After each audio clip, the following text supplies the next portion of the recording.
Hey guys, hope everyone's doing really well today or tonight.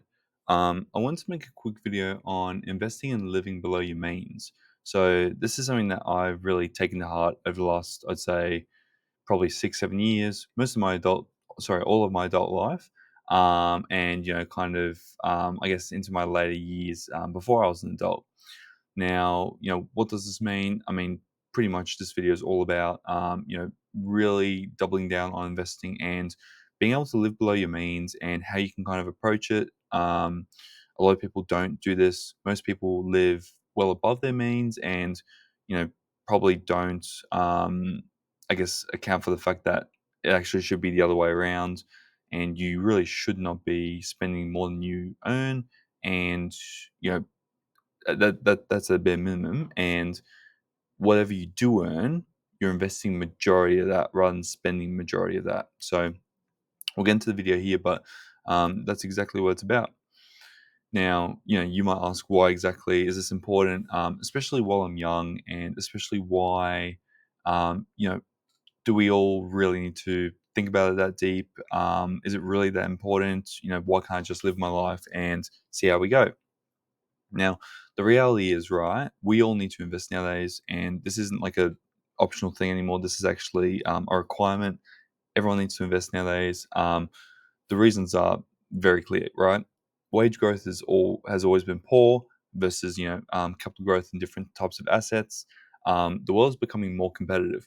Now, not only am I talking competitive within your job field, where there's more competition, people are getting smarter. AI is a thing now, but also internationally. Companies are starting to source people from other cheaper countries. They don't need to employ someone who's really expensive anymore. But also, competitive in terms of investing as well. That, like, lots of people are investing nowadays, especially because there's lots of education around.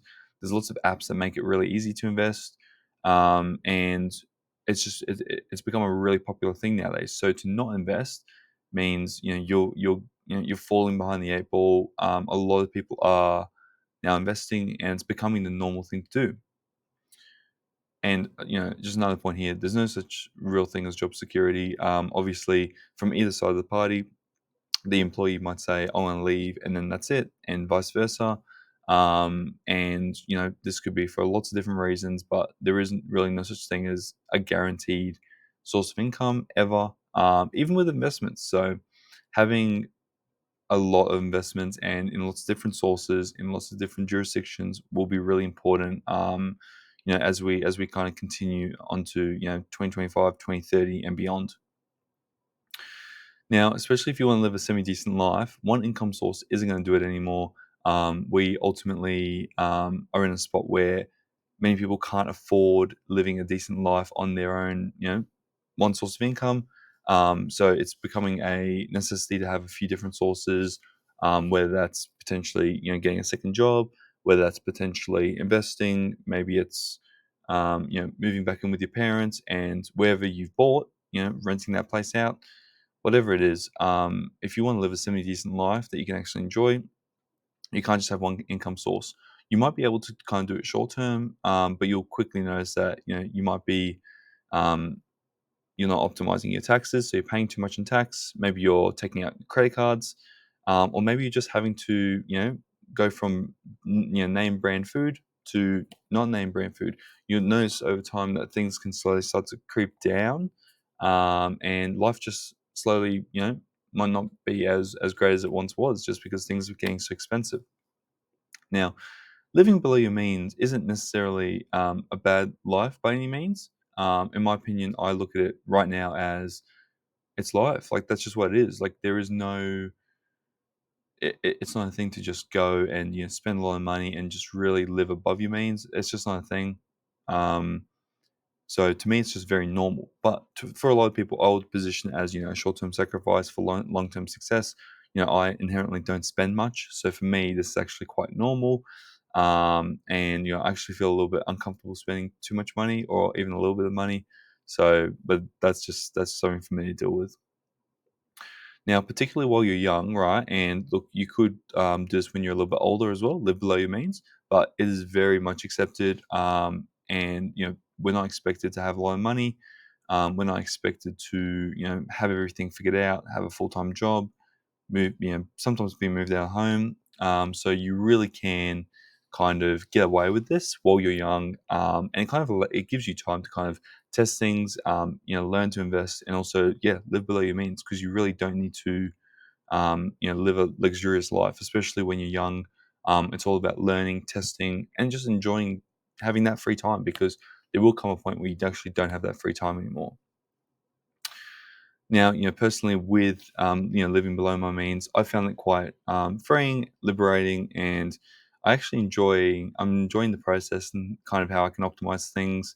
That might include, for example, living at home, or sorry, cooking at home, living with my parents. Getting involved in minimalism. Having the not the bare minimum, but just having things that in your life that really make a difference, move the needle, and nothing more, nothing less.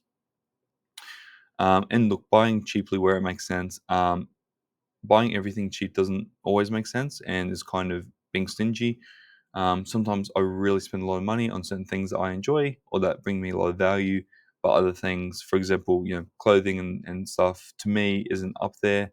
But getting really good financial advice, maybe investing in some really good skincare. Maybe it's a fragrance of sorts.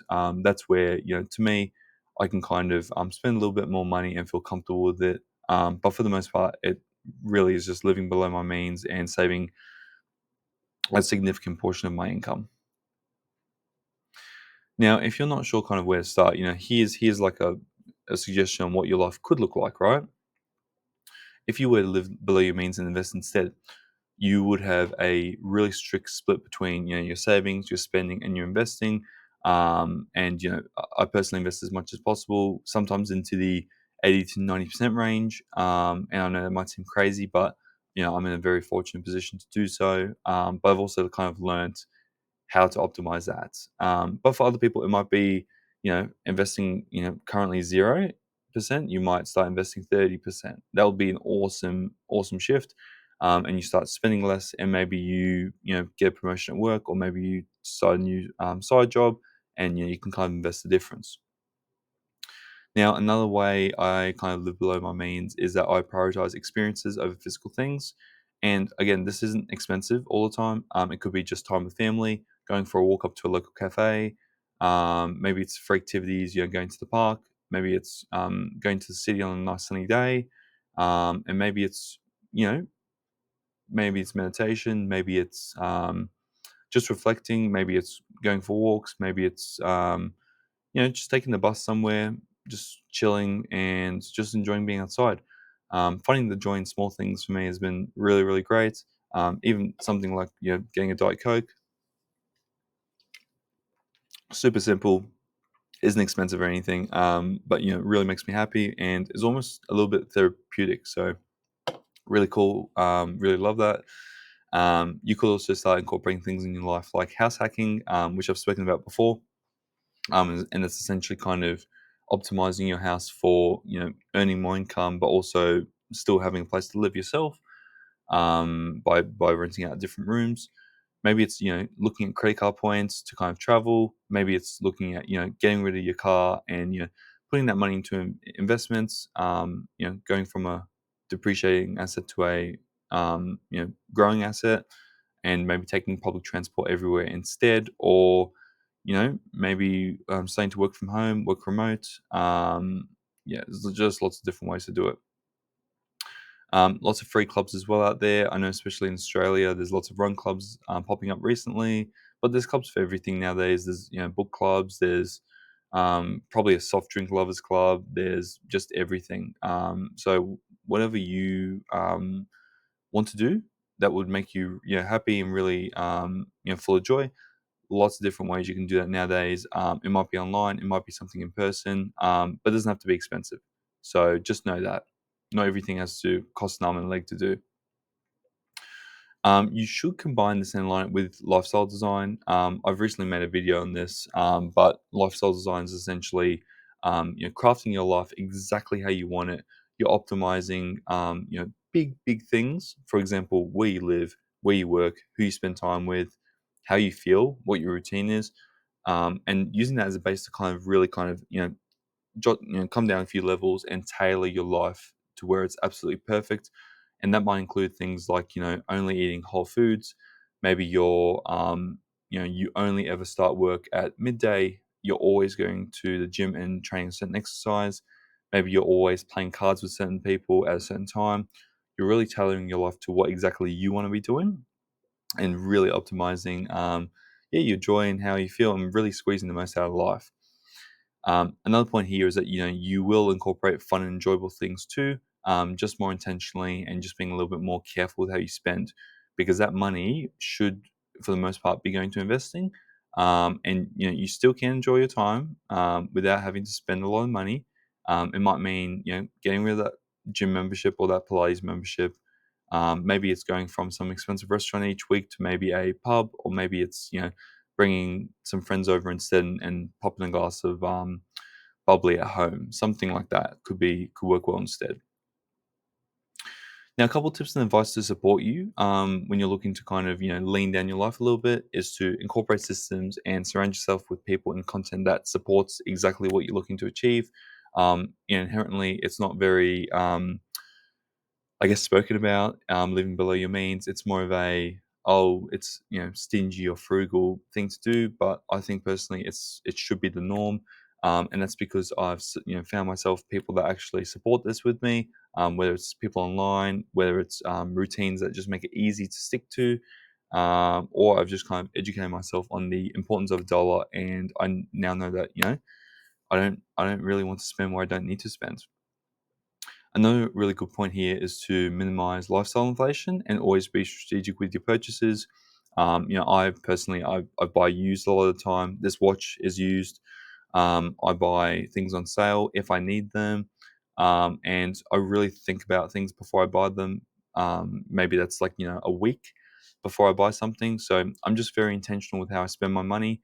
Money isn't easy to come by per se, and it does get so it will decrease in value over time. So, it's really important to have that money, work for you and really grow rather than spending it on things that, you might just throw out or completely forget you even had.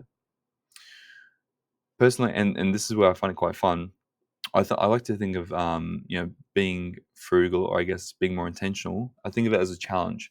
So it's almost like how much money can I save while also enjoying my life. So that might for example, today I'm in the city. I'm going out, I'm going to the beach, enjoying the sun. I might pop down for a beer, maybe grab a diet coke. Maybe get a little bit of food and then head home. It's not super expensive. But instead, I could be reading a book, maybe spending some time with family, as I did this morning.